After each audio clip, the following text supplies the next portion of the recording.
Honestly, AI in testing has become one of those phrases that has lost all its meaning.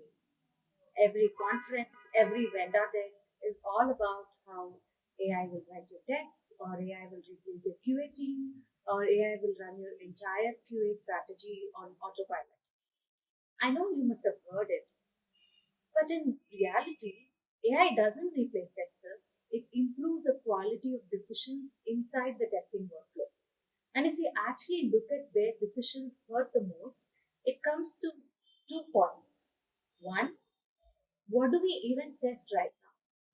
Two, okay, something failed, but is it actually a real problem for me? Let me take these one at a time. Most teams I talk to are stuck between two bad options. Option one, run everything on every build. Of course, it feels responsible, but you're looking at 2 to 4 hours of regression time for large suites. And by the time results come back, the developer who made the change has already moved on. And feedback that arrives late is barely feedback at all. And let's talk about option two, manually curate what you run. It's, of course, much faster, but coverage gap creeps in quietly, and you don't notice until something slips through. And AI gives you a third part. It looks at the actual code changes in a commit and figures out which tests are actually relevant to those changes. And you stop running everything and you run only what actually matters. One team that we were working with was running 6,000 tests per build. With AI driven selection, they were down to around 1,100. 3 hours became 30 minutes, and they didn't miss a single regression over the next 3 months. And this is not magic, that's just better decision making. And here's the part that doesn't get talked about enough, running tests isn't actually the expensive part, investigating failures is.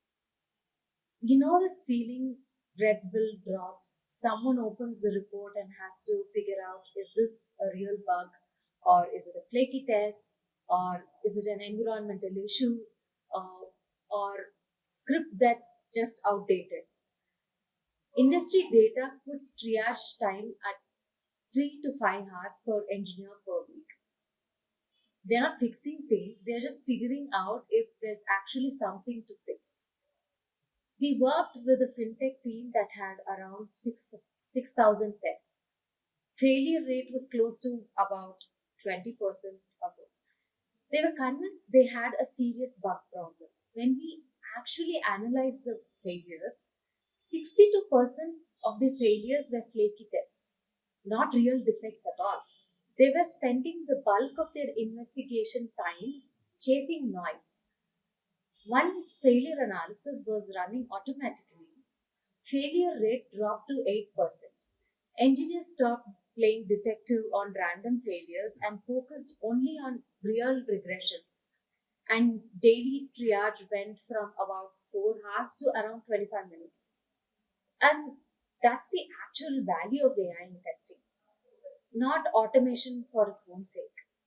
It's all about clarity, a clear signal about what to test and a clear signal about what actually broke.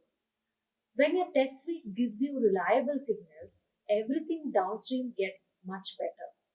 Developer trust in the suite goes up and release confidence improves. Teams also move much faster without cutting corners. But and this is important. AI is only as good as what it's learning from. If your results are coming from inconsistent environments or patchy coverage, the intelligence layer is just getting better at learning from bad data.